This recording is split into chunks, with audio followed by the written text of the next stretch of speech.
Hello, my name is Emily Smith, and I'm going to be doing a presentation on Horace Mann. Horace Mann is someone that many of you may be slightly familiar with the name if you went to public school, but not quite sure what his contribution was, why he was mentioned in the curriculum. But he is very influential into why the public school system is the way that it is today. He's even referred to as the father of common school because of his great work. And it is important to understand Mann's background in order to best understand why he valued education so much.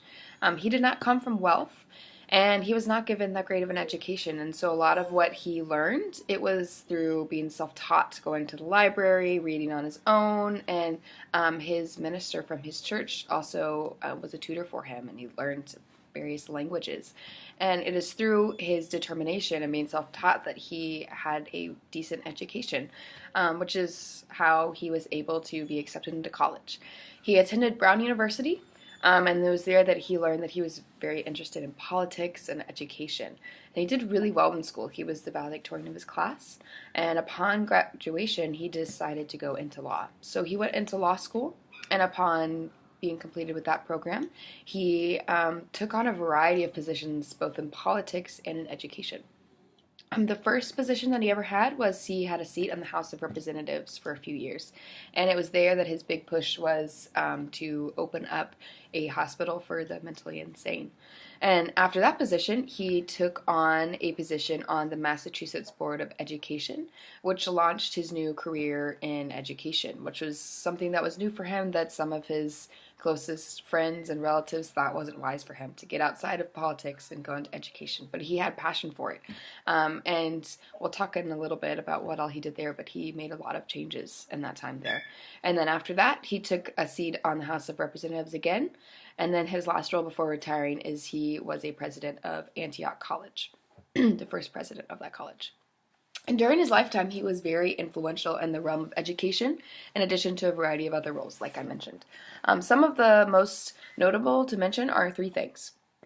The first thing is that he was the lead of this movement called the Common School Movement, which is this concept that just states that students are entitled to free education, and this education should be paid for tax dollars, something that we see today. The second thing is what's known as normal schools of Massachusetts. This is this concept that teachers should be professionals in their realm and that they should be able to be receiving training in order to be able to be professionals in that realm. And the third thing, like I mentioned with Antioch College, is that Mann believed that everyone should receive education, and that included both black people and white people. And at Antioch College, which he was the first president of, it was the school that, allowed both black and white people to have equal education. And beyond that, he had a lot of views that he thought were important that he pushed in his time in education. He was a big proponent for non-sectarian schools, which is this idea that curriculum that is taught is on beliefs that everyone can agree upon, not just specific Christian values, but something that everyone, Protestants, can agree upon. And these concepts and passion are why education is the way that it is today. Without him, education would look very different. To him, he believed that it was government's duty to offer education, and that education is necessary for government to work. He had passion for education. And really the only thing that people seem to criticize is his non-sectarian views. Specifically in his lifetime, that was what most people found issues with his ideas. And there are two sides of the coin for why they had issues with it. One, for people who are conservative, they struggled with this concept of not teaching strictly Christian views within the school systems. They believe that his ideas, his mindset is what secularized education. And then for individuals who are on the other side, more liberal mindset, they struggled that, Mann didn't quite seem to be, his ideas weren't necessarily to allow people who didn't have Christian values to feel comfortable. They would still have to be taught some Christian mindsets, and they didn't quite like that either. They thought he didn't go far enough. It seemed as though individuals who are not Christians were not considered in this approach in their mindset. But other than that, most people are really appreciative to what he's done because it has made a very big impact. And for me personally, I am very appreciative of Mann's work and agree with his approaches to education. I do not personally seem to have issues with the nonsectarian approach.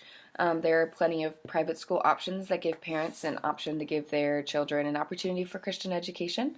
And a government that is founded on freedom of religion should allow people to have that opportunity in public school education.